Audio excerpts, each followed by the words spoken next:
The camp bustled with the subtle chaos of routine, a rhythm every soldier knew by heart. Weapons clicked as they were assembled and disassembled with practiced precision, boots thudded on the dirt paths, and the faint hum of the comms tower punctuated the air. For Sergeant Kane, this was the music of preparation, a tune that belied the tension simmering just beneath the surface. He sat on an overturned crate outside his tent, meticulously cleaning his rifle. Each stroke of the cloth against the metal barrel was slow, deliberate. Around him, his squad milled about. Private Walker, the squad's chatterbox, was regaling anyone who'd listen with tales of his hometown misadventures. Corporal Riggs leaned against a post, sharpening a knife with the calm intensity of a predator. Their commander, Captain Dawson, stood near the comms tent, arms crossed and face set in a grim expression as he listened intently to a crackling radio transmission. Kane's fingers paused as a peculiar static-filled buzz emanated from the radio. His gaze flicked toward the tent. Captain Dawson's expression hardened, his voice sharp as he barked orders into the receiver. Unease crept into Kane's mind, unbidden but familiar. It wasn't the first time a strange signal had disrupted the monotony of camp life, but something about this one felt different. "Hey, Sarge," Walker called, breaking his train of thought. "You think it's another false alarm? Last time we scrambled out for a pack of wild boars." Kane shot him a look, half amused, half serious. "Doubt it. The captain doesn't look like he's planning a hunting trip." Walker snickered but said no more, returning to his story as Kane's thoughts drifted. He recalled an eerily similar moment from years ago, a night when a strange signal had led his unit into a trap. The memory brought a cold weight to his chest, one he couldn't shake. Before he could dwell further, Captain Dawson emerged from the tent, his stride purposeful. His voice cut through the chatter like a knife. "All right, listen up. Grab your gear. It's happening now." The camp erupted into motion. Soldiers scrambled to their feet, adrenaline overriding the day's languid pace. Kane slung his rifle over his shoulder, his instincts kicking in. As he tightened the straps of his pack, he couldn't help but glance toward the tree line. The wind was eerily still, the leaves motionless, as if the forest itself was holding its breath. Kane muttered under his breath, a quiet prayer or perhaps a warning to himself, "Stay sharp. This time, it's different." So when the captain barked that order, "Grab your gear, it's happening now," everything shifted. The camp turned into a whirlwind. No one needed to ask what was going on. When someone like Dawson gives an order like that, you just move. Simple as that. I remember grabbing my rifle first, checking it over like I always did. Even in chaos, you never skip that. Walker, the kid in our squad who couldn't stop talking most days, looked like he'd forgotten how to move. Dropped his helmet, scrambled to pick it up. It was a mess. Riggs, the guy's like a machine. Calm as a monk, strapping on his gear while the rest of us looked like headless chickens. There was this weird vibe in the air. You know what I mean? Like when a storm's about to hit, and everything just pauses. No wind, no birds, just this dead silence hanging over the camp. Even the rookies noticed.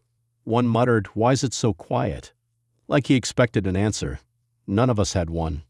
We moved out fast, heading toward the tree line. That's when I noticed it. Leagues on the trees, just hanging there. Not even a little twitch, even though there wasn't any cover from the breeze. Like the forest was holding its breath. I didn't say anything, but my gut told me this wasn't just some routine patrol. We pushed forward, following Dawson's lead. He didn't say much, just kept glancing back like he was checking on us. And trust me, when your captain's tense, you feel it. About 10 minutes in, there it was, the first weird thing. A tree, big and old, with these marks carved deep into the bark. They weren't random either. Looked like patterns, almost like symbols, but nothing I'd ever seen before. Walker leaned in close and whispered, "What do you think did that?" I didn't answer. Not because I didn't want to, but because I honestly didn't know. And that scared me more than anything. We didn't stop to figure it out. Orders were orders. Keep moving, stay sharp. But I'll tell you this, I could feel it then, deep in my bones. Whatever was out there, it wasn't gonna be like anything we'd faced before. All right, so we're moving deeper into the forest, and let me tell you, everything about it felt off. You know how people say they get that feeling like someone's watching them?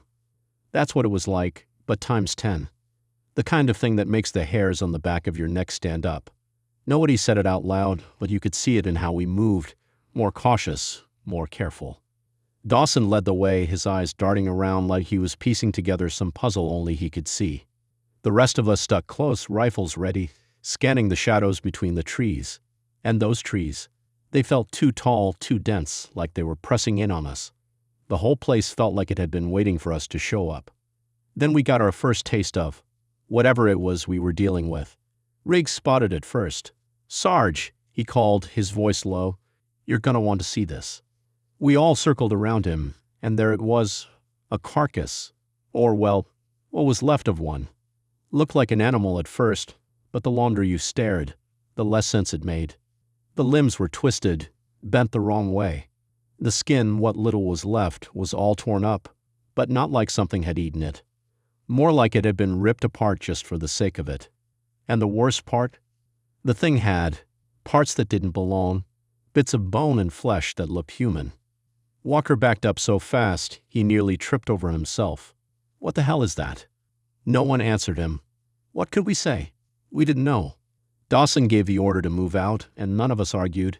We didn't want to stick around any longer than we had to. The deeper we went, the weirder it got. The air felt heavier, harder to breathe. Every step felt like it was taking us further from safety, but there was no turning back. Orders were clear: find the source of the anomaly and report back. Simple mission, right?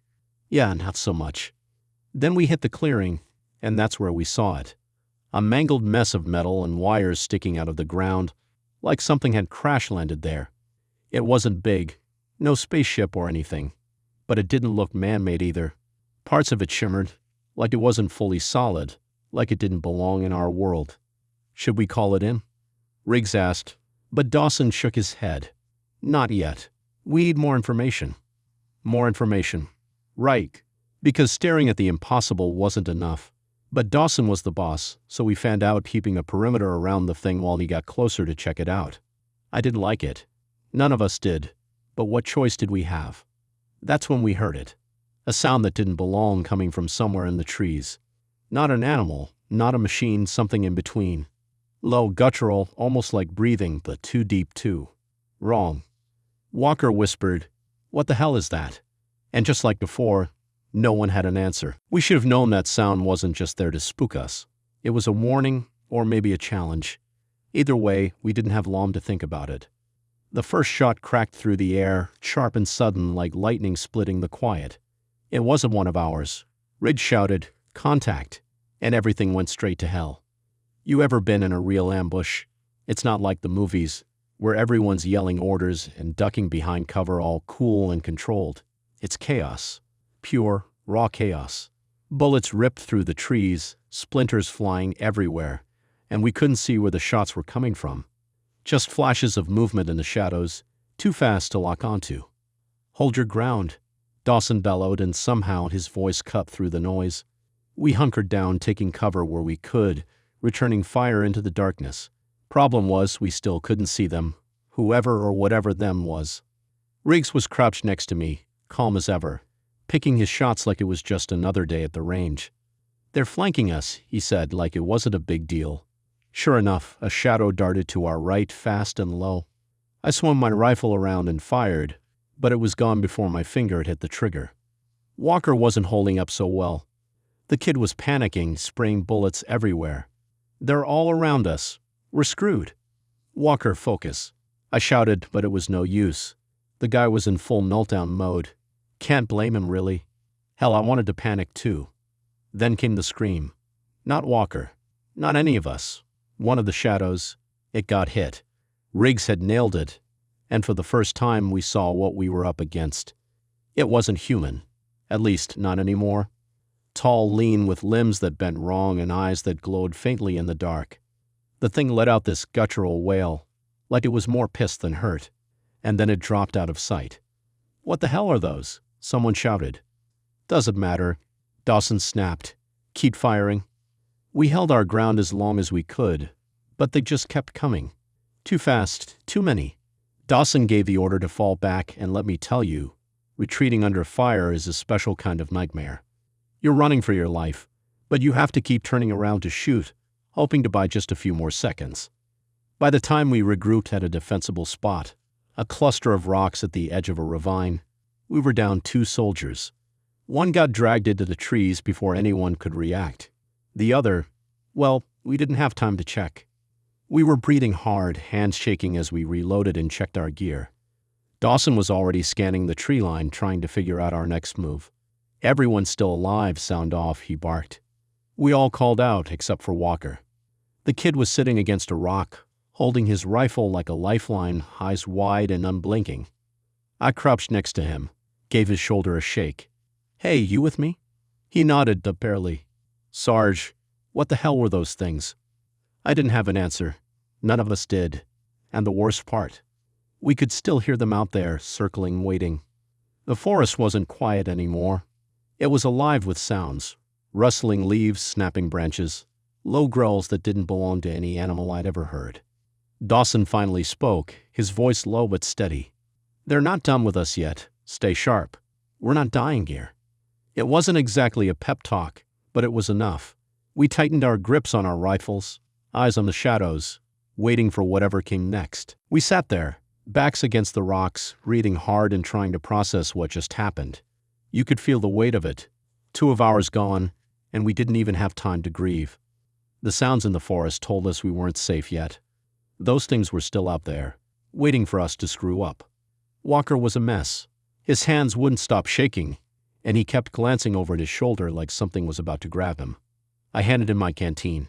"Drink," I said. "You're no good to us if you can't keep it together." He nodded, gulped down some water, but he still looked rattled. Hell, we all were. Riggs was checking his knife, like he always did when he needed to focus. Dawson was pacing, scanning the tree line like he could will the enemy to show itself. And me? I just tried to breathe, keep my head clear. Panic wasn't going to get us out of this. Then we heard it. A low growl, deep and guttural, coming from somewhere in the trees. It wasn't close, but it wasn't far enough either. Dawson froze, hand up for silence. "They're testing us," he said quietly, "trying to see if we'll run." "Shouldn't we?" Walker whispered. Dawson shook his head. "If we'd run, we're dead. They'll pick us off one by one." That shut Walker up real quick. We took turns checking our gear. Ammo was low, not dangerously so, but enough to make us nervous. My rifle felt heavier than usual, like it knew how much I was going to need it. Riggs muttered, "Tracks," and pointed to the ground.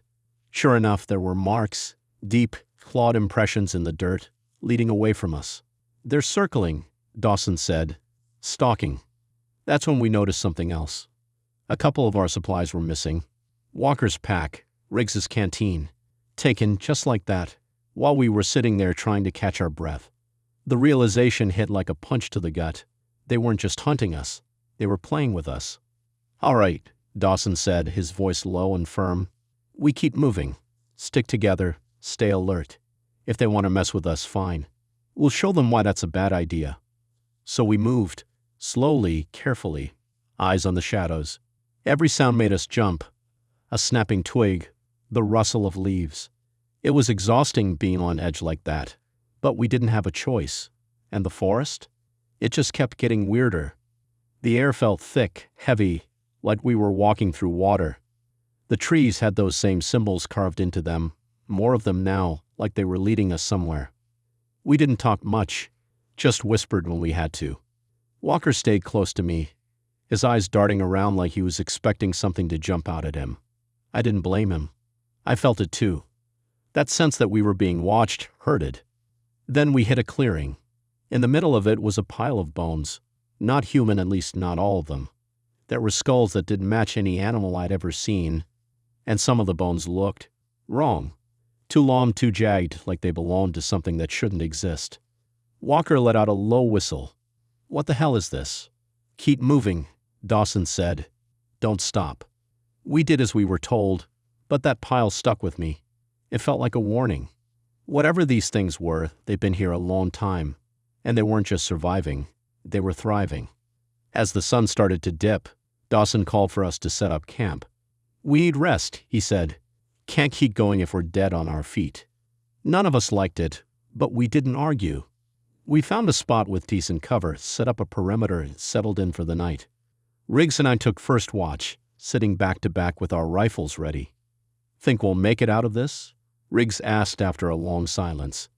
I didn't answer right away. I didn't want to lie, but I didn't want to say what we were both thinking either. Finally, I said, "We've made it this far." "Yeah," he said, but he didn't sound convinced. The night dragged on, quiet except for the occasional rustle in the trees. I don't know if it was the exhaustion or the tension, but every sound felt louder than it should have been. Every shadow felt closer. And in the back of my mind, I kept thinking about that pile of bones. About how it wasn't just a warning, it was a promise. When you're out in the middle of nowhere, surrounded by things you can't explain, a campfire isn't just warmth or light. It's sanity.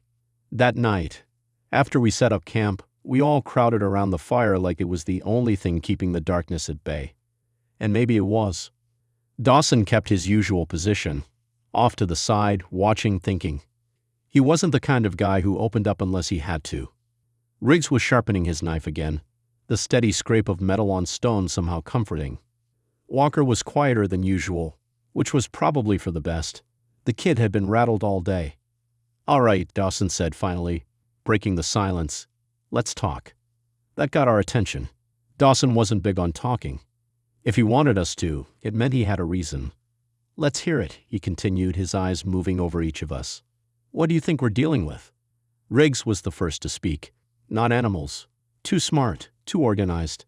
Not people either," Walker added, his voice barely above a whisper. "At least, not anymore." I nodded. "Whatever they are, they're hunters. They know this place, and they know how to use it." Dawson didn't respond right away, just stared into the fire like he was trying to find answers in the flames. Then he said, "They're playing with us, testing us. That means they're not just hunters, they're predators, and predators don't stop until they've got what they want." "Great," Walker muttered, "and we're the prey." No one argued. After that, the conversation drifted. We started talking about other things, home, family, old missions. It was like we all needed to remind ourselves that there was a world outside this forest. Walker told a story about a prank he pulled in basic training, something about switching out soap with lard. Riggs even cracked a smile at that one. For a moment, it almost felt normal. But then the symbols came up. "I've seen them before," I said, the words slipping out before I could stop them. Riggs turned to look at me. "What do you mean?" I hesitated. It wasn't something I liked to think about, let alone talk about. But they were waiting, so I said, "Years ago, back in another unit. We were sent to check out a crash site. Didn't find much, just debris and markings. Look a lot like these." "What happened?" Walker asked, leaning in like a kid hearing a ghost story. I stared into the fire, the memory hitting harder than I expected. "We lost half our squad. The rest of us were told to keep our mouths shut. That killed the mood. No one said anything for a while. Riggs finally broke the silence. "So this isn't the first time something like this has happened?" "No," I said, "and I doubt it'll be the last." The fire crackled, filling the empty space between us. It wasn't comforting anymore, just noise. That's when we noticed the trees, or more specifically, the carvings on them. They were everywhere, more of them than we'd seen during the day. And they weren't random. They'd formed patterns, lines, circles, symbols we couldn't make sense of. Riggs stood up, knife in hand, like he thought the trees were going to attack us. "What do you think they mean?" Walker asked, his voice shaky. "I don't know," I said, "but I don't like it." Dawson got to his feet. "We'll figure it out in the morning. For now, stay close to the fire." We did as we were told, but none of us slept much that night. The forest didn't let us. Every so often we hear it. Soft footsteps, whispers that weren't quite voices, just out of reach.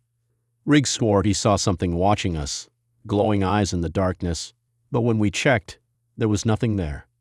By dawn, we were all exhausted, but we were still alive. Barely. And those symbols? They were the first thing I saw when the sun came up, carved deep into the wood like they were mocking us. The next morning felt heavier, like the forest hadn't just been watching us. It was waiting. None of us talked much as we packed up camp. What was there to say? We all felt it, that creeping sense of dread that comes when you know something's coming but don't know what or when. Even Walker was quiet, which was saying something. We started moving, sticking close together.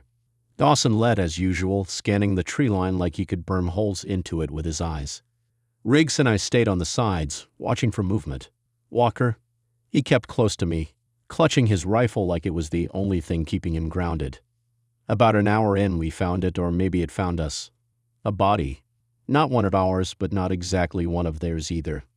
The thing was torn apart, pieces of it scattered across the ground like someone had taken a sledgehammer to a jigsaw puzzle. But the worst part wasn't the blood or the mess. It was what was left. Riggs crouched next to it, his face as unreadable as ever. "This one's got gear," he said, holding up a piece of what looked like a tactical vest. "Not ours, though." Dawson knelt beside him, picking up a fragment of something that might have been a helmet. "Another team." "Looks like it," Riggs said. "But if they had our kind of training and still ended up like this." He didn't finish the sentence, but he didn't have to. We all knew what he meant. Walker was the first to break the silence. "So, what do we do?" "We keep moving," Dawson said, standing up and slinging his rifle over his shoulder. "And we stay sharp." So we did. But the forest wasn't done messing with us. Every so often we hear it. The crunch of leaves, the snap of a branch. Never close, never far. Just enough to keep us on edge. Whatever was out there, it wasn't hiding. It wanted us to know it was there. About midday, we hit a clearing. Dawson held up a fist to stop us, and we all froze. At first, I didn't see what he was looking at. Then I did. It was another body. But this one wasn't mangled like the last. It was standing, or, well, it had been propped up, tied to a tree with vines that looked like they'd grown around it. The eyes were gone, the mouth open like it had been screaming, and carved into the bark around it were those same damn symbols. "Jesus," Walker whispered. "What is this?" "It's a message," Dawson said, his voice flat. "Keep moving." We didn't argue. But after that, the forest changed. It felt closer, like the trees were pressing in on us. The air was thicker, harder to breathe, and the sounds, the rustling, the snapping, it was everywhere now. By the time we stopped for a break, the tension was so thick you could cut it with Riggs's knife. Dawson handed out rations, but no one really ate. What was the point? None of us had much of an appetite. That's when it happened. One of the rookies, a kid named Torres, was on watch. He shouted something, but before we could react, he was gone. Just yanked into the trees like he'd been hooked by a giant fishing line. We didn't even hear him scream. "Eyes up," Dawson barked, and we scrambled to form a perimeter. But it didn't matter. They were on us. I don't know how many there were. 3, 4, maybe more. They moved too fast, darting between the trees like shadows with claws. One of them lunged at Walker, and I barely managed to shove him out of the way before unloading half a magazine into it. It went down, but not without a fight. Even bleeding out, it was still clawing at the dirt, trying to get to us. "Fall back," Dawson shouted, and we did, firing as we went. It was chaos. Gunfire, shouting, the sound of those things closing in around us. By the time we reached a defensible spot, a rocky outcrop with a narrow path leading up to it, we were down another man. Dawson didn't waste time. "Set up a perimeter. Check your ammo." Riggs leaned against a boulder, reloading with quick, steady hands. "They're not just hunting us," he said. "They're testing us." I nodded, my eyes scanning the tree line. "They're picking us off, one by one." Walker was shaking, his rifle clutched to his chest. "What do we do?" "We hold," Dawson said, "and we make them regret coming after us." Easier said than done. By the time night fell, we were still holed up in that rocky outcrop, staring into the dark and waiting for whatever was out there to make its next move. Every sound felt too loud, the crunch of leaves, the snap of a branch, even our own breathing. Nobody said it, but we were all thinking the same thing. We weren't going to last much longer if we stayed here. Dawson made the call just after sundown. "We're moving," he said, his voice low but steady. "Stick together. Eyes up. No noise." Nobody argued.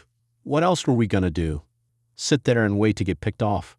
We packed up and started heading deeper into the forest, even though every step felt like walking straight into a trap. The forest was different at night. It wasn't just dark, it was wrong. The trees seemed taller, the shadows thicker.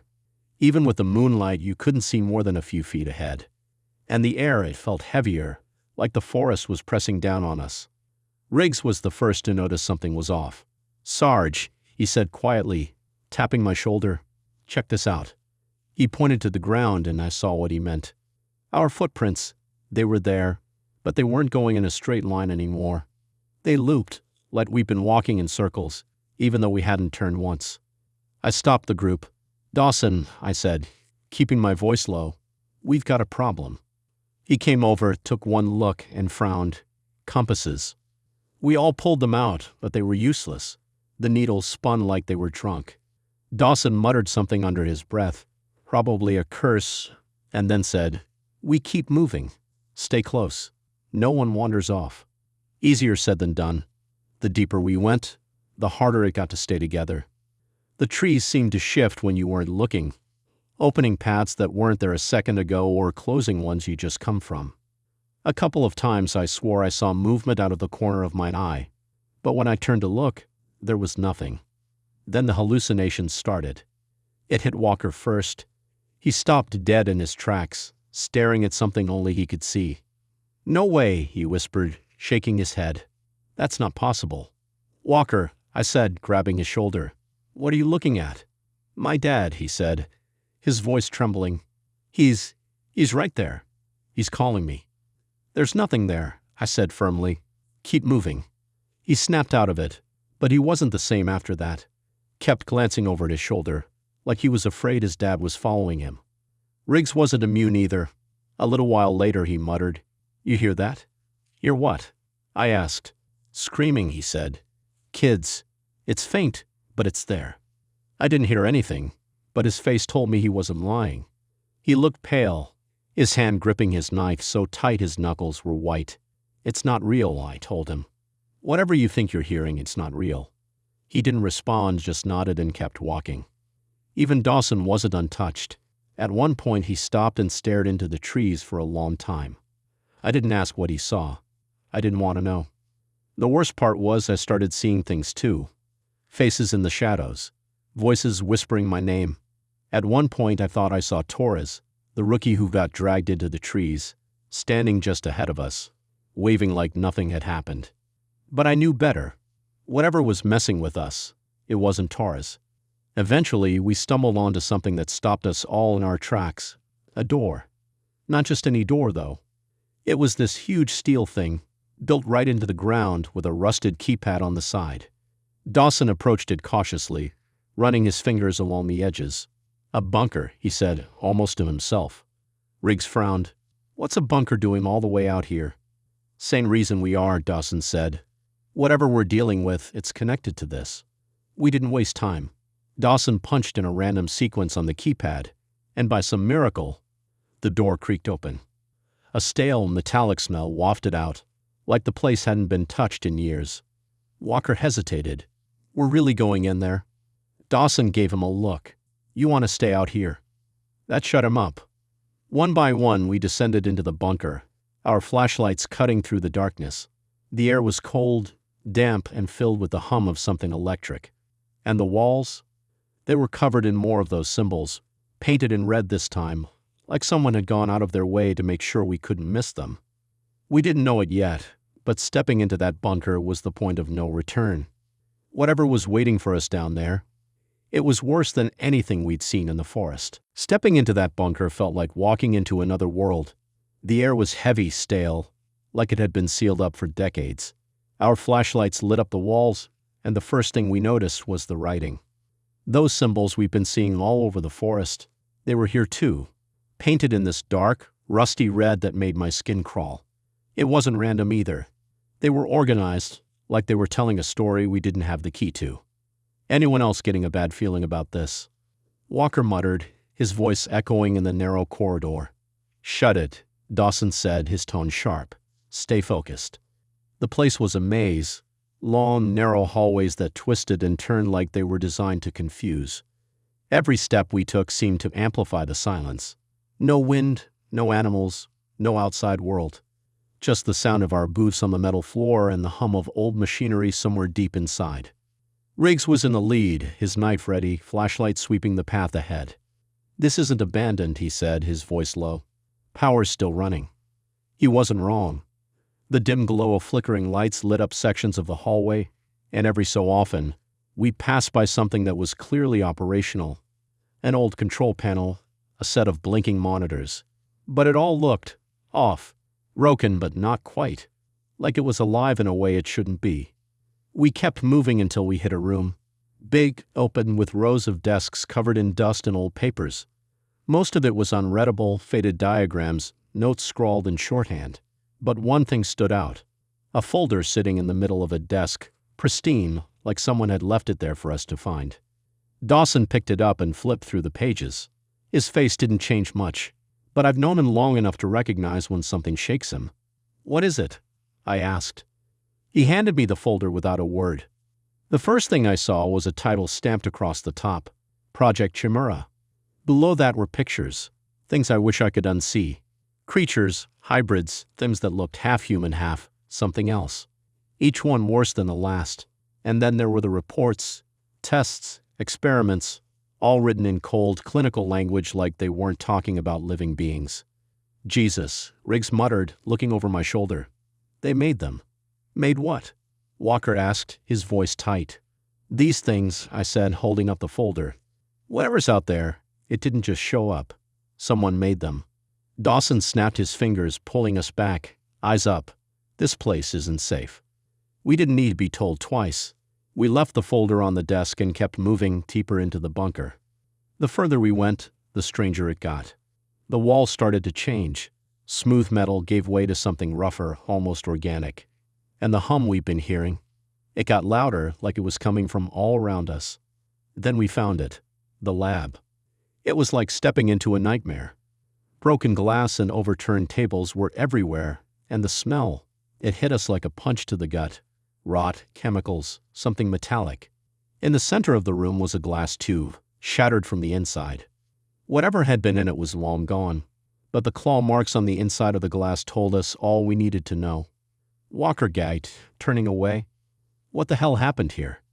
"No clue," Dawson said, but it wasn't good. Riggs was examining one of the desks, brushing off a layer of dust to reveal more notes. These experiments, they didn't stop. This place wasn't abandoned. Someone was here recently. Before we could process that, the lights flickered, and the hum turned into something else. A voice. Low, distorted, coming from an old intercom system on the wall. "You shouldn't have come here." We froze. The voice didn't sound human, but it didn't sound entirely mechanical either. It was somewhere in between, like the things we've been fighting in the forest. Dawson snapped into action. "Move. Now." We didn't need to be told twice. As we turned back toward the hallway, the ground shook. A low rumble that made the whole bunker feel like it was alive. Behind us in the lab, something crashed to the floor. We didn't look back. We bolted out of that lab like the walls were closing in on us, and honestly, it felt like they were.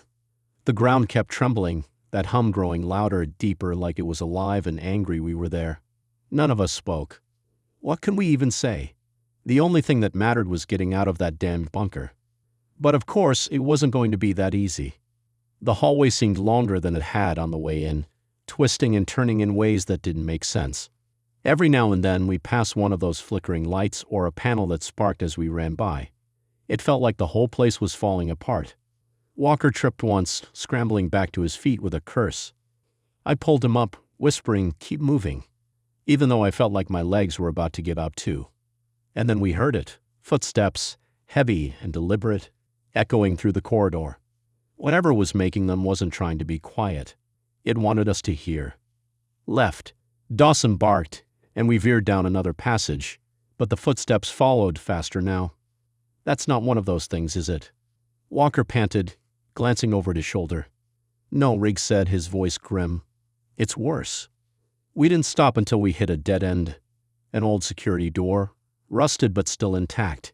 Dawson immediately went for the keypad, punching in a code from memory, but the door didn't budge. "Cover me," he said, and Riggs and I moved into position, our rifles aimed back the way we'd come. I kept expecting to see one of those glowing-eyed things from the forest, but what stepped into the edge of our flashlight beams was worse. A lot worse. It was big, taller than any of us, its skin a patchwork of metal and flesh. Its arms ended in claws that scraped the walls as it moved, And its face, it didn't have one. Just a blank, smooth surface where a face should have been. And the way it moved, slow and steady, like it knew it didn't need to rush to catch us, that's what really got me. "Dawson," I said, my voice tight, "any time now." "Working on it," he snapped, his fingers flying over the keypad. The thing stepped closer, and Riggs fired. The shot echoed down the hallway, but all it did was make the thing pause for a second before it kept coming. I joined in, squeezing off a burst that hit it square in the chest, but it didn't even flinch. "This isn't working," Walker shouted, his voice cracking. "Grenade," Riggs said, already reaching for one. "Back up." We pressed against the walls as Riggs pulled the pin and tossed it down the hall. The blast lit up the corridor, the shock wave shaking the walls, and for a moment, I thought maybe, just maybe, we'd stopped it. Nope. When the smoke cleared, the thing was still standing, though it looked pissed now. Bits of metal hung off its body like loose armor, and one of its arms wasn't moving right, but it wasn't down. "Got it," Dawson shouted as the door finally groaned open. "Move." We didn't need to be told twice. We piled through the door, slamming it shut behind us. Dawson locked it, and for a second, we just stood there, catching our breath. "What the hell was that?" Walker asked, his voice shaking. "Guardian," Riggs said, like he'd known all along. "Every place like this has one. Something to keep people out or in." "Great," I muttered, leaning against the wall. "And it can't be killed." "Not with what we've got," Dawson said, already moving down the next hallway. "But it can be slowed down. Let's go." The new section of the bunker was different, cleaner, more intact. The lights here weren't flickering, and the hum was quieter, steadier. It felt wrong, like the place had been waiting for us. In the middle of the hallway, we found another door already half open. Behind it was a small control room, monitors lining the walls. Most of them were static, but a few showed images of the forest above, black and white, grainy, but unmistakable. And there, in the center of the room, was someone waiting for us. A man, or what used to be one. He was thin, pale, with sunken eyes that looked like they hadn't seen daylight in years. He raised his hands when we entered, his voice weak but clear. "I'm not here to hurt you." Dawson didn't lower his weapon. "Who the hell are you?" "I worked here," the man said, his voice trembling. Before it all went wrong." "And what, you just decided to hang around?" Riggs asked, not buying it for a second. The man shook his head. "I didn't have a choice. None of us did." He pointed to the monitors, his hand shaking. "They're everywhere now. You won't make it out without my help." Dawson stared him down for a long moment, then finally said, "Start talking." And the man did. He told us about the experiments, about Project Chimera, the hybrids, the things they created. The Guardian, he explained, was designed to protect the facility, to keep the assets contained. But the assets had gotten out, and now the Guardian wasn't just protecting the bunker. It was hunting us. "You're saying we're trapped?" Walker asked, his voice rising. The man shook his head. "There's a way out. A secondary exit, built in case of emergencies." But he hesitated, glancing at Dawson. "You're not going to like it." Dawson folded his arms. "Try me." The man pointed at a map on the wall, tracing a path with his finger. "It's on the other side of the facility. Past the labs. Past everything." Silence fell over the room. We all knew what that meant. "Great," Riggs said, shouldering his rifle. "Let's get moving." And just like that, we were back in it. No rest, no time to think. Just moving forward, step by step, into whatever fresh hell was waiting for us. If I thought things couldn't get worse, I was dead wrong. The moment we left that control room, it felt like the bunker knew we were there. The hum from before. It was louder now, more insistent, like the walls themselves were alive and pissed off. And then there was the Guardian. We hadn't seen it again, but none of us were dumb enough to think it wasn't out there waiting. The man, let's just call him the scientist for now, led the way, holding a flashlight that flickered every few steps. "It's not far," he kept saying, like that was supposed to make us feel better. "Define not far," Riggs muttered, his knife in one hand, rifle in the other. The scientist didn't answer, which only made us trust him less. The corridors got narrower the deeper we went, and the walls started changing again. What had been metal turned into something else, stone maybe, or something that just looked like stone. And the symbols? They were everywhere now, carved deep into the surface, glowing faintly in the dark. Walker, who'd been sticking close to me like a scared puppy, whispered, "You think this place is alive?" I didn't answer, mostly because I didn't know. We just rounded a corner when the scientist froze, holding up a hand. "Quiet," he whispered, his voice barely audible. We all stopped, weapons up, scanning the hallway. For a second I thought maybe he just spooked himself. Then I heard it, the steady, deliberate thud of footsteps coming from behind us. "Run," Dawson said, his voice low and calm, like he was telling us the weather. Now. We took off, no questions asked, boots pounding against the floor as the footsteps behind us got faster, louder. I glanced back once just in time to see it. A shadow at first, huge and hulking. But then a light caught it, and I wished I hadn't looked. The Guardian was worse than I remembered. Its body was a twisted mass of metal and flesh, but now I could see the details. Patches of skin stretched over machinery, wires running through its limbs like veins. And the face? Still blank, smooth as glass, but something about it felt angry. Like it didn't need eyes to see us. It just knew. Riggs fired the first shot, his rifle spitting sparks in the dark. The Guardian staggered, but only for a second. Then it roared with this awful mechanical sound that rattled my teeth and charged. "Keep moving," Dawson shouted, and we did, firing as we ran. But the thing was fast. Too fast. Every time we turned a corner, it was right there, crashing through walls like they were paper. We finally reached another door.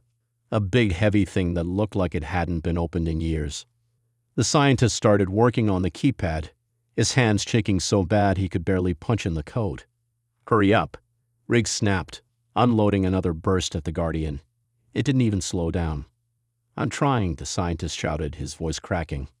Walker was panicking, his shots wild, ricocheting off the walls. "We're not going to make it." "Yes, we are," I said, grabbing him by the collar and dragging him closer to the door. "Stay with me, damn it." The door finally groaned open just as the Guardian closed the gap. Riggs tossed another grenade. It hit the thing dead center, the explosion lighting up the hallway. For a second I thought it might have worked. Then the smoke cleared and the Guardian was still standing, pieces of its body hanging loose but functional. "Inside," Dawson shouted, and we piled through the door. Riggs slammed it shut behind us, locking it with a thick metal bar. For a moment everything was quiet except for our breathing. Then the pounding started. The Guardian was trying to break through, and judging by the dents it was leaving, it wouldn't take long. The scientist pointed to a control panel on the wall. "That door's reinforced. It'll hold if we activate the lockdown system." Dawson didn't hesitate. "Do it." The scientist punched a series of buttons, and the door hissed as steel shutters slammed down, cutting off the sound of the Guardian's assault. "That'll slow it down," the scientist said, wiping sweat from his face. "But it won't stop it." "Then let's keep moving," Dawson said, his tone clipped. "Where's this exit of yours?" The scientist pointed to another corridor. "Through there. But the labs are ahead." "That stop us cold." "Labs?" Riggs asked, his voice sharp. "As in where they made those things?" The scientist nodded, his face pale. "Yes, and some of them might still be active." "Fantastic," I muttered, gripping my rifle tighter. Because this day wasn't bad enough already. Dawson ignored me, already moving toward the corridor. "Stay tight. Eyes open. Let's go." We followed, stepping into the unknown again. The hallway ahead was darker than the others, the air colder. And the hum? It was back, louder than ever, vibrating through the walls, the floor, our bones. This wasn't just a bunker anymore. It was something else, something alive. The corridor leading to the labs was suffocating. The walls were tighter, the air colder, and the hum was so loud now it felt like it was crawling under my skin. None of us spoke. What was there to say? We were walking straight into hell, and we all knew it. The scientist led the way, his flashlight cutting through the darkness, but even he seemed hesitant now.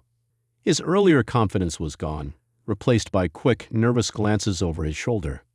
Riggs kept close to him, his knife in one hand, rifle in the other. Walker stuck to me like glue, his breathing shallow, his knuckles white on his weapon. And Dawson? He was Dawson, always moving forward, always focused, even when the rest of us felt like falling apart. We reached the first door to the labs, and I could tell right away something wasn't right. It was open, not just unlocked, but wide open like someone had left in a hurry. Beyond it, the darkness was deeper, heavier. And the smell? Rot, chemicals, and something metallic. It hit us like a brick wall. "Eyes up," Dawson said, his voice low but steady. No mistakes. We stepped through, and that's when we saw it. The lab was a mess. Shattered glass, overturned tables, wires hanging from the ceiling like vines. But the worst part was the tubes. There were rows of them along the walls, each one big enough to hold a person. Most were empty, cracked, or smashed, but a few still had things inside. Walker stopped cold, staring at one of the tubes. What is that?" The thing inside was humanoid, but barely. Its skin was gray and stretched too tight over its frame. Its limbs too long, its eyes black and lifeless.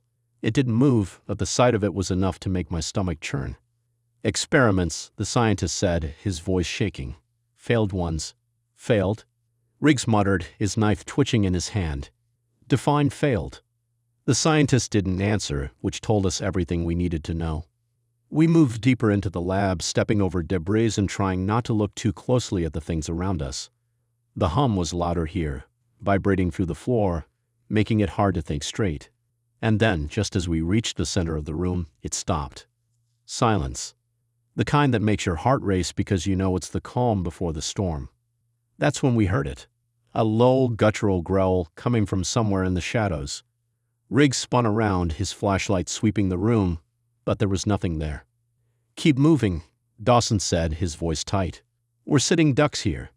We started toward the next door, but we didn't make it. The first one came out of nowhere, crashing through the wreckage like a freight train. It was one of the experiments, but not like the ones in the tubes. This one was alive, and it was fast. Too fast. It lunged at us, its claws scraping the floor as it charged. Riggs was the first to react, slashing out with his knife, but the thing shrugged it off like it was nothing. Walker fired, the shot echoing through the lab, but it barely slowed down. Dawson hit it next, landing a burst to the chest that finally brought it down. But before we could catch our breath, more came. They poured out of the shadows, 3, maybe 4 of them, all claws and teeth and inhuman rage. We fought like hell, but it was chaos. Gunfire, shouting, the sound of claws on metal. One of them got too close, and I barely managed to shove Walker out of the way before it swiped at him. "Fall back," Dawson shouted, but there was nowhere to go. That's when Riggs made the call. "Go," he yelled, pulling a grenade from his belt. "I'll hold them." "No," I shouted, but he was already moving, stepping between us and the creatures. "Go," he shouted again, his voice leaving no room for argument. Dawson grabbed my arm, dragging me toward the next door. Walker followed, his face pale, his rifle shaking in his hands. The last thing I saw before the door slammed shut was Riggs, standing his ground, the pin already pulled. The explosion rocked the lab, sending a shockwave through the floor that nearly knocked us off our feet. For a moment there was nothing but ringing in my ears and the smell of smoke. Then silence again. "Riggs," Walker whispered, his voice breaking. He's gone." "Keep moving," Dawson said, his voice hard. "He bought us time. Don't waste it." We didn't have a choice. We pressed on, leaving the lab and its horrors behind us, but the weight of what we just lost followed us like a shadow. Riggs was gone, and we were one step closer to the exit. But at what cost? We didn't talk much after Riggs was gone. What could we even say? He made his choice, and it saved us, for now. But every step we took felt heavier, like the loss was dragging us down. Walker kept glancing back, like he half expected Riggs to show up, grinning like it had all been some sick joke. But there was no coming back from what he did. Not here. The hallway stretched on forever, or at least it felt like it. The scientist led the way, but even he looked rattled now, like he realized his own odds weren't much better than ours. Dawson kept us moving, his voice sharp every time someone slowed down. "Eyes forward," he'd say. "We're not done yet." Eventually, we found the next door. It was another heavy, reinforced one, but this time it wasn't locked. Dawson pushed it open, and we stepped into daylight. It took a second for my eyes to adjust, but when they did, I almost wished they hadn't. We were outside, but this wasn't the same forest we'd come in through. The trees were taller, their branches twisted and gnarled like skeletal fingers reaching for the sky. The air was colder, sharper, and the ground was littered with bones. Not just animal bones either, some of them were human. Fresh. "Where the hell are we?" Walker asked, his voice barely above a whisper. "The eastern sector," the scientist said, scanning the area. "The assets breached containment here first. This is their territory." "Fantastic," I muttered, gripping my rifle tighter. "Any other bright ideas?" "There's a secondary extraction point about 2 clicks from here," the scientist said, pointing toward a narrow path that disappeared into the trees. "If we move fast, we can." A sound cut him off, low and guttural, like the growl of a predator stalking its prey. It was coming from the trees, from all around us. "They know we're here," Dawson said, raising his rifle. "Stay tight. Move fast." We started down the path, but the feeling of being watched was unbearable. Every rustle of leaves, every snap of a branch, it all sounded too close. And then, of course, they came. The first one hit us from the side, bursting out of the underbrush with claws outstretched. Walker screamed, firing wildly as the thing lunged at him.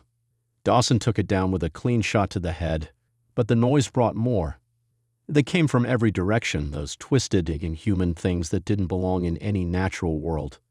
We fought like hell, firing, reloading, moving, firing again. The forest was alive with the sound of it. Gunfire, growls, the snap of branches underfoot.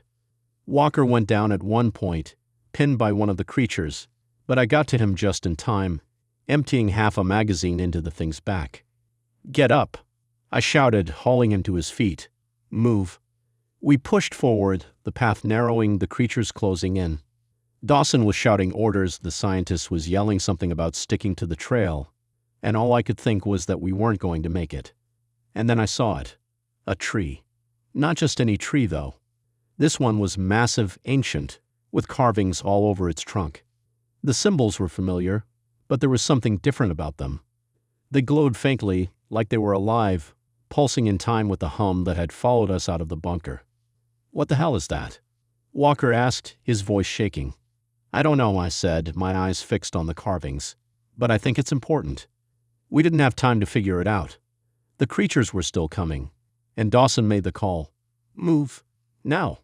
We ran, leaving the tree and its strange symbols behind. The creatures stayed on us, but we kept pushing, fighting them off as best we could. The trail finally opened up into another clearing, and there it was, the extraction point. A beacon was blinking in the center of the clearing, marking where the evac team was supposed to meet us. But the space around it was littered with more bones, and the growls hadn't stopped. Dawson pointed to the beacon. "Hold this position. They'll be here soon." "Soon better be now," Walker said, his voice shaking as he reloaded. We formed a tight circle around the beacon, firing at anything that got too close. The creatures didn't stop coming, didn't slow down. It felt endless, like they'd just keep coming until there was nothing left of us. But then, in the distance, I heard it. The unmistakable roar of an evac chopper. "Hold," Dawson shouted, his voice cutting through the chaos. "They're almost here." The chopper came into view, its searchlight cutting through the trees, and for the first time in hours, I felt a glimmer of hope. But the creatures weren't done. They surged forward in one last push, and that's when Dawson stepped out of the circle. "Cover me," he yelled, moving toward the edge of the clearing. "What are you doing?" I shouted, but he didn't answer. He planted himself in front of the path, his rifle raised, firing at anything that moved. He was buying us time, and we all knew what that meant. The chopper touched down and the evac team started pulling us on board. I looked back just in time to see Dawson bow down, a swarm of those things dragging him into the trees. We didn't stop them. We couldn't. The last thing I saw as the chopper lifted off was the forest, still alive with movement, still full of monsters. And that tree, standing in the distance, its symbols glowing like a warning. The ride in the chopper was dead quiet, except for the sound of the blades cutting through the air. Nobody said a word. Walker stared out the window, his face pale and blank. The scientist sat hunched over, gripping his knees like they were the only thing keeping him grounded. And me? I kept my head down, trying not to think about the forest or Dawson or the fact that we barely made it out alive. When we landed at the forward outpost, the evac team was waiting. A small group of soldiers, Our own, but not anyone we recognized. They looked as beat up as we felt, their gear scuffed and dirty, their faces hollow. Sergeant Kane? One of them asked, stepping forward. "That's me," I said, my voice rough.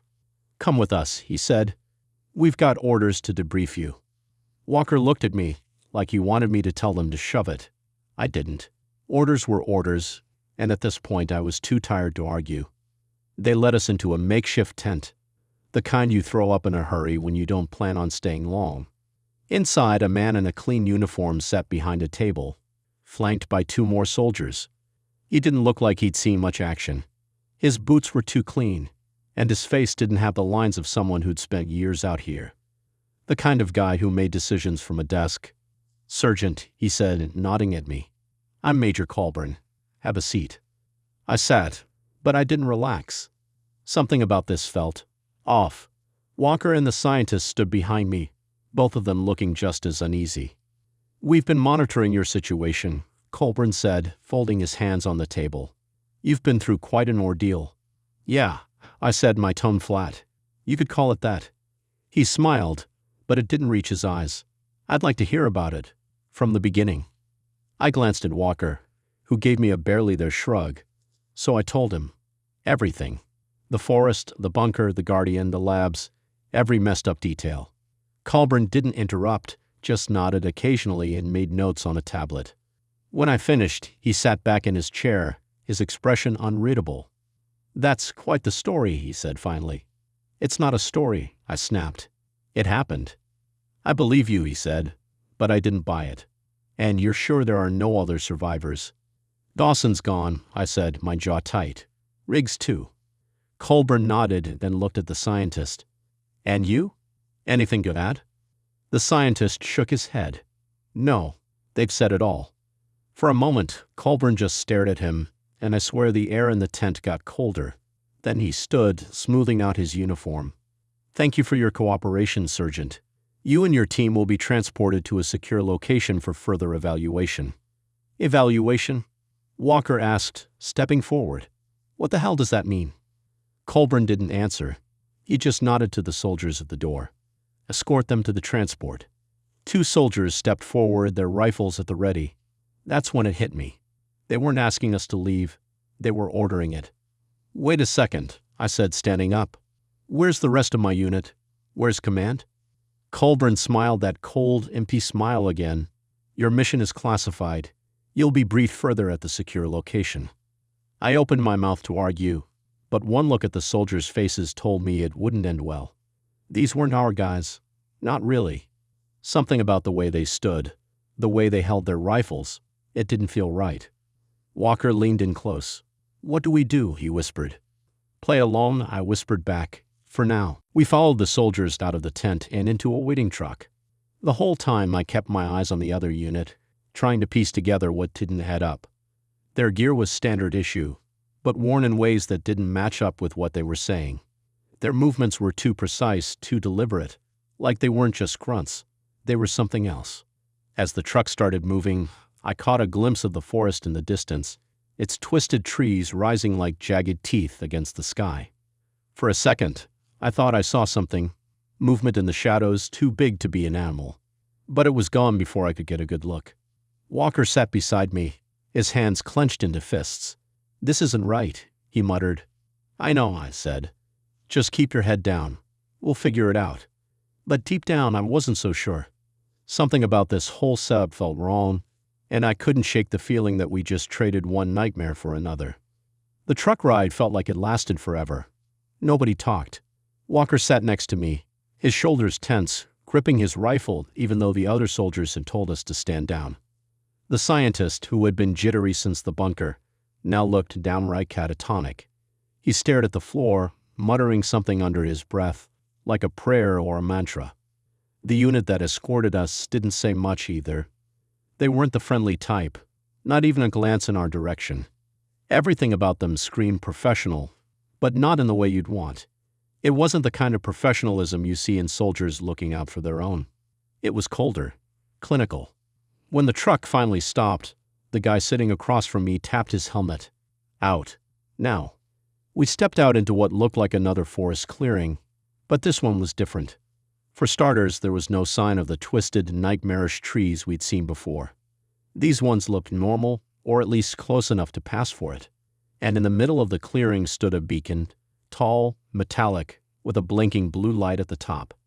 A few other vehicles were parked nearby, and the air buzzed with the faint hum of distant machinery. "This is your extraction point," one of the soldiers said, gesturing toward the beacon. "Stay here and wait for the evac team." "Wait," Walker said, stepping forward. "You're leaving us here." The soldier didn't even blink. "Orders." I caught Walker's arm before he could say something stupid. "Let it go," I said under my breath. He glared at me but backed off.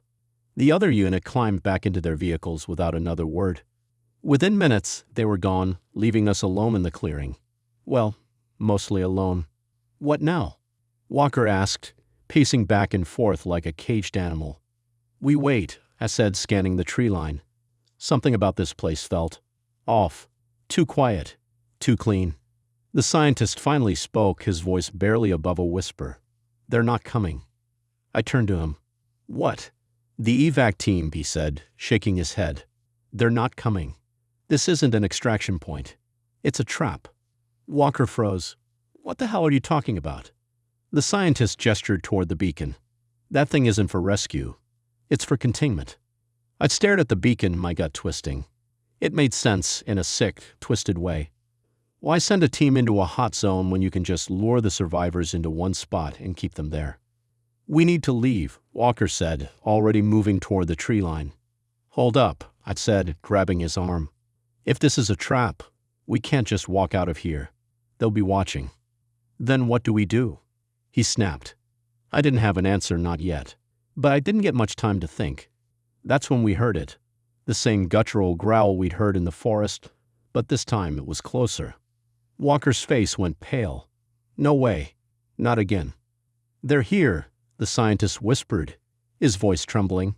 "They never left." The first one appeared at the edge of the clearing, its glowing eyes cutting through the shadows. Then another, and another. Within seconds, the tree line was alive with movement. The creatures circling us like wolves. "Positions." I barked, raising my rifle. Walker snapped out of it, taking up a spot next to me, his weapon aimed at the closest creature. The scientist crouched behind the beacon, shaking so hard I thought he might pass out. The first creature lunged, and I opened fire. The rest followed, and the clearing erupted into chaos. Walker and I held our ground, firing in short, controlled bursts, but there were too many of them. For every one we took down, two more seemed to take its place. "They're pushing us back," Walker shouted over the noise. "Hold the line," I yelled, even though I knew it was hopeless. Then, out of nowhere, the beacon started to pulse. The blue light at the top flickered, growing brighter and brighter until it was almost blinding.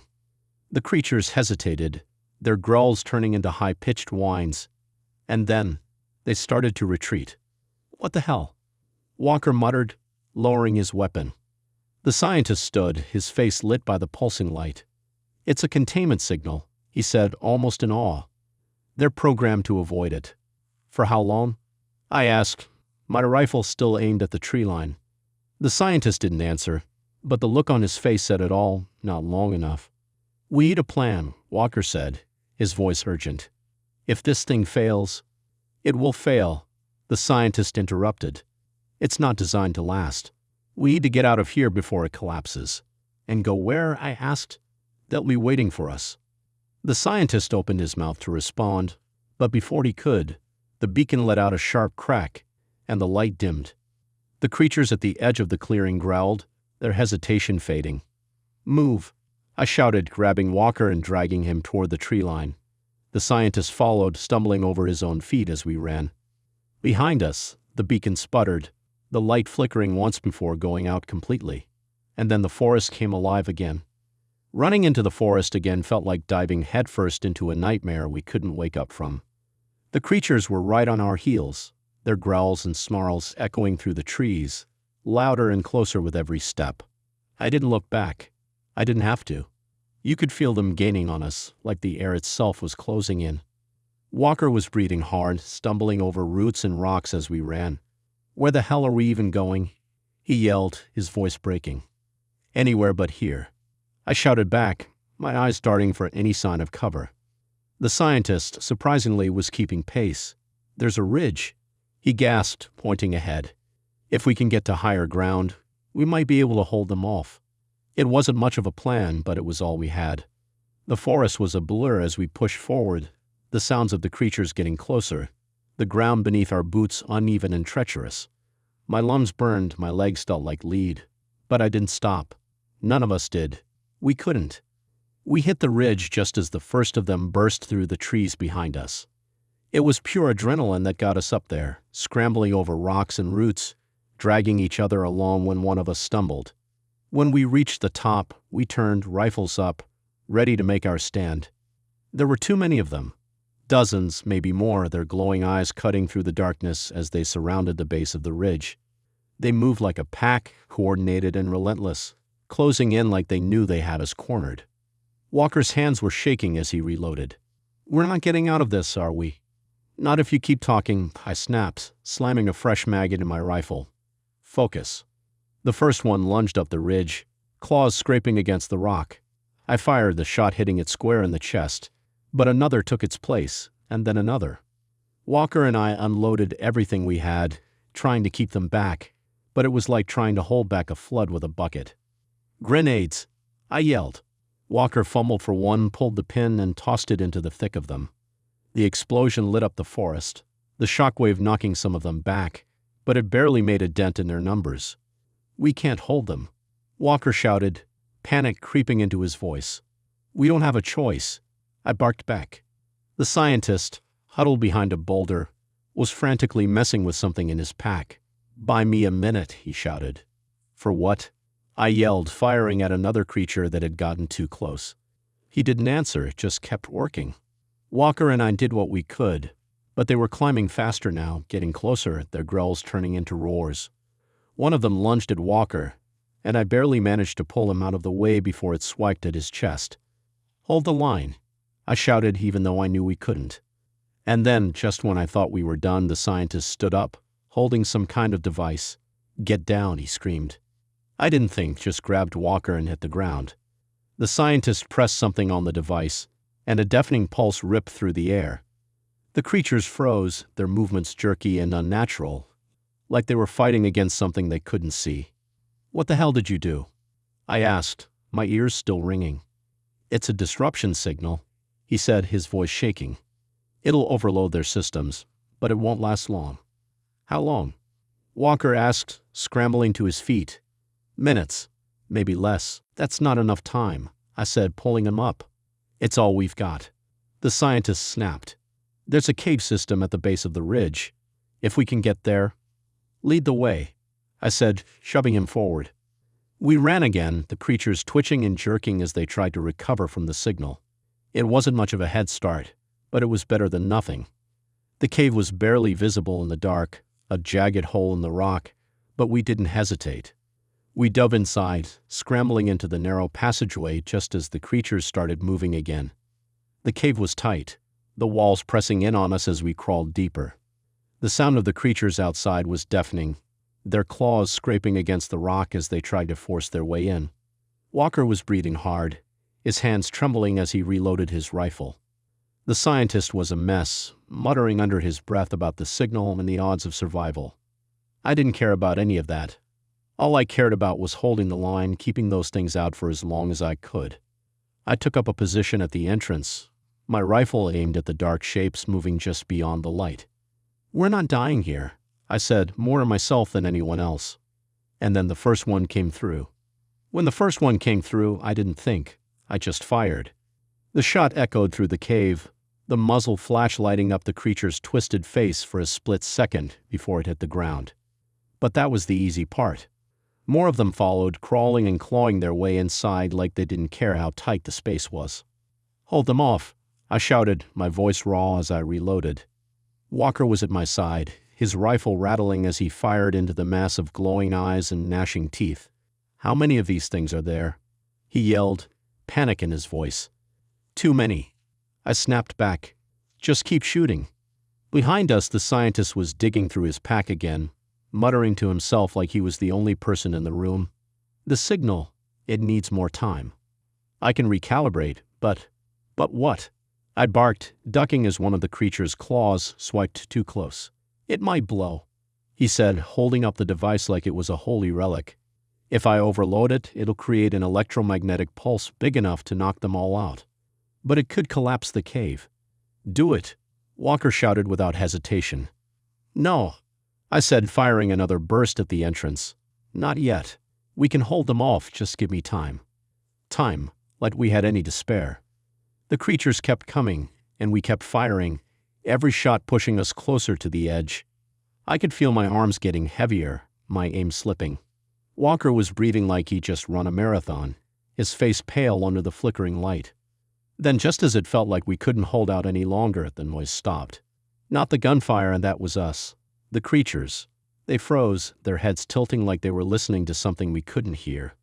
One by one, they backed out of the cave, disappearing into the dark. Walker let out a shaky breath. What the hell just happened? I didn't answer, didn't trust it. Stay sharp, I said, my rifle still trained on the entrance. It's not over. But nothing came. No growls, no claws scraping against the rock. Just silence. After what felt like forever, the scientist finally spoke. They've been recalled. Recalled? Walker asked, glaring at him. By what? By whoever or whatever controls them, the scientist said, his voice trembling. It means they got bigger priorities than us. Lucky us, I muttered, lowering my rifle but keeping my finger on the trigger. We didn't waste time getting out of that cave. The forest was quiet now, eerily so, like it was holding its breath. Whatever had recalled those creatures, it wasn't something I wanted to run into. It took hours to find a way out. By the time we stumbled into a clearing where a real evac chopper was waiting, the sun was rising. The sight of it, the light breaking through the trees, the clean lines of the aircraft, almost didn't feel real. The soldiers on board didn't ask questions, just hauled us inside and got us airborne.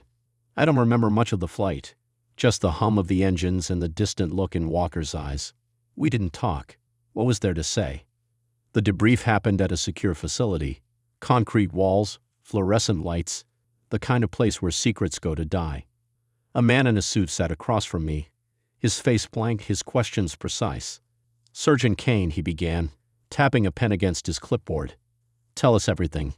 So I did. The forest, the bunker, the Guardian, the labs, the creatures. Riggs, Dawson, everything. When I finished, the man didn't react, didn't even blink. He just closed his folder, stood up and said, "Thank you for your cooperation." That was it. No explanations, no reassurances. Just thank you and the cold slam of the door behind him. I was left in that room for hours, staring at the walls, replaying everything in my head. When they finally let me out, Walker was waiting in the hall, his face as pale as I felt. "What now?" he asked. "I don't know," I said, my voice hollow. "But something tells me we're not done with this." And I was right. When they finally let us leave the facility, it wasn't a relief. It was just another waiting game. They dumped us in a barracks that felt more like a holding cell, all white walls and flickering lights.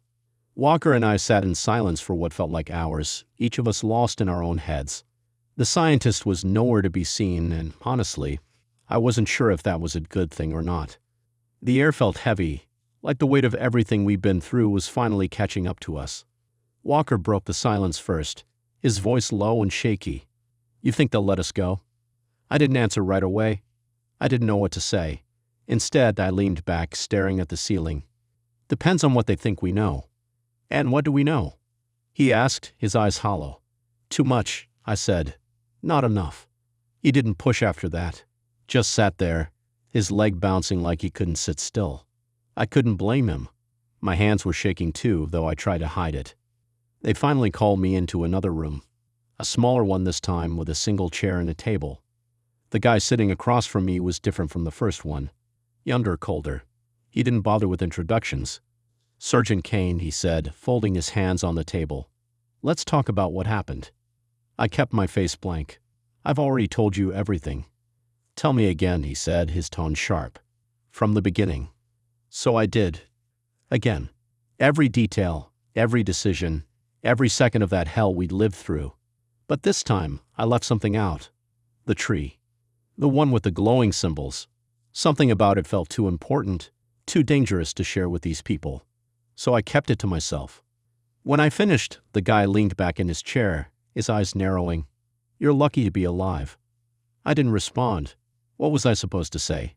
"Thanks." He leaned forward again, lowering his voice. "This operation never happened. Do you understand?" There it was, the line they always give you when they don't want anyone asking questions. I nodded once, keeping my expression neutral. "Good," he said, standing up. "You'll be debriefed further and reassigned. Until then, stay put." That was it. No closure, no answers. Just another door slamming shut. Back in the barracks, Walker was waiting. He looked at me like he was hoping I'd have some good news, but I didn't. "They're not telling us anything," I said, dropping onto the cot. "Just keeping us in the dark." "Figures," he muttered, pacing the room. "So what now?" "We wait," I said, though the thought of sitting around any longer made my skin crawl. That night, I couldn't sleep. Every time I closed my eyes, I saw them, the creatures, the Guardian, Dawson getting dragged into the forest. But more than that, I kept seeing the tree. The way its symbols glowed, pulsing like a heartbeat. I didn't know what it meant, but I couldn't shake the feeling that it was important. The next morning, a man in uniform came to the barracks. Not the same one as before. This guy was older, with a scar running down the side of his face. He didn't waste time on pleasantries. "Pack your things," he said. "You're being moved." "Moved where?" Walker asked, his voice tense. "You'll find out when you get there," the man said. "Now move." We didn't argue. There wasn't any point. We grabbed what little we had and followed him out to a waiting truck. The ride was quiet, the air thick with tension. I kept my eyes on the horizon, but my mind was back in the forest, back at that tree. When we finally stopped, it wasn't at another base or outpost. It was a small airstrip with a single plane waiting for us. The man in the scarred uniform handed us each an envelope. "This contains your new orders," he said. "You're not to open it until you're airborne." "And if we don't?" Walker asked, though his voice lacked the usual fight. The man didn't answer. He didn't have to. We boarded the plane, our envelopes clutched in our hands. As the engines roared to life, I looked at Walker. He was staring out the window, his expression unreadable. "This isn't over," I said quietly. He didn't look at me, but he nodded. "I know." Chapter 19. Redemption or Revenge? The plane ride was smooth, but the silence inside it was anything but. Walker and I sat across from each other, our envelopes untouched on our laps. The hum of the engines filled the space, giving me too much room to think. About the forest, the creatures, Dawson and Riggs, the things we left behind. Walker finally broke the silence, his voice low. "What do you think's in these?" "Orders," I said, though it sounded hollow even to me. "New mission. Reassignment. Whatever excuse they've cooked up to keep us quiet." He nodded, staring at his envelope like it might bite him. "You gonna open yours?" I sighed, tearing the edge off and sliding out the papers inside. Walker did the same, and for a minute, we just read in silence. Mine wasn't what I expected. There was no mission briefing, no reassignment. Just a set of coordinates, a date, and a single sentence. Proceed to the location and await further instructions. Walker looked up from his. "You got coordinates too?" "Yeah," I said, frowning. "Same date?" He nodded. "This doesn't feel right." "It's not," I said, folding the papers and shoving them back into the envelope. "But it's not like we have a choice." The plane landed at another isolated airstrip, this one surrounded by mountains instead of forest. A man in a suit was waiting for us, clipboard in hand, flanked by two soldiers who didn't look like they were here to make friends. "Welcome, Sergeant Kane." "Private Walker," the man said, his tone as neutral as his expression. "Follow me." We exchanged a look but didn't argue. The man led us to a black SUV, the kind with tinted windows that screamed classified.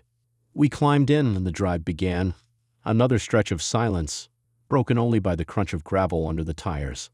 When we finally stopped, the building in front of us wasn't what I expected. It wasn't a base or a bunker. It was an old warehouse, run down and abandoned looking. But I knew better than to trust appearances. Inside, the air was cold, the kind of cold that sinks into your bones. The man in the suit motioned us toward a table in the center of the room, where a single laptop sat open. "Your next steps will be explained shortly," he said, then left without another word. Walker glanced at me, his eyes wide. You ever get tired of the cryptic bullshit? Every day, I muttered, sitting down in front of the laptop. The screen blinked to life, and a face appeared, blurry at first, then sharp enough to make my stomach drop. It was Dawson. At least it looked like Dawson. His face was gaunt, his eyes hollow, but it was him. I couldn't mistake that voice when he spoke. Kane. Walker.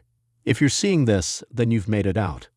Walker stumbled back, his hand gripping the edge of the table. No. No way. He's dead. We saw him. Listen carefully, Dawson's image said, cutting him off. I don't have much time. What you experienced in the forest was just the beginning. Project Chimera isn't just about creating hybrids. It's about control, manipulation, and you're part of it now. What the hell is this? Walker hissed, looking at me like I had the answers. I didn't. Dawson's image continued. The coordinates you've been given lead to one of the main facilities. It's where this all started, and it's where it needs to end. But be warned, they won't let you walk in unopposed. You'll have to make a choice. Redemption or revenge. Either way, it's on you now. The screen went dark. No instructions, no clarification, just silence. Walker slumped into a chair, his face pale. This has to be a setup, he said. It can't be real. Does it matter? I said, standing up. Real or not, someone wants us to go to those coordinates. And if Dawson's right, if this is where it all started, we'd finish it. You really think we can? He asked, his voice trembling. I didn't answer. I didn't know. The next day, we were flown out again, this time to a remote location that looked more like a fortress than anything else. Heavy gates, armed guards, the works. It wasn't just a facility. It was a fortress. We weren't welcomed inside. Instead, we were handed our gear, fresh weapons, body armor, and a single radio. The guard who gave it to me didn't say anything, just nodded toward the gates as they opened. Walker and I exchanged a look, our weapons heavier in our hands than they'd ever been before. This feels like suicide, Walker said. Probably is, I replied, stepping through the gates. But what else are we gonna do? The gates slammed shut behind us, leaving us alone in the dark, the faint hum of machinery all around us.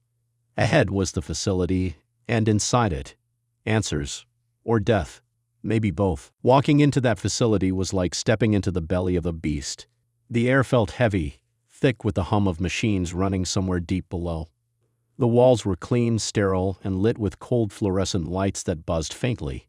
It was a far cry from the chaos of the forest, but somehow this place felt worse. Too quiet, too controlled. Walker gripped his rifle tighter, his eyes darting to every shadow. This feels wrong. It is, I said, my voice low. Stay sharp. The path ahead split into two corridors. No signs, no maps, just a choice. Walker looked at me, his face pale. Which way? I hesitated.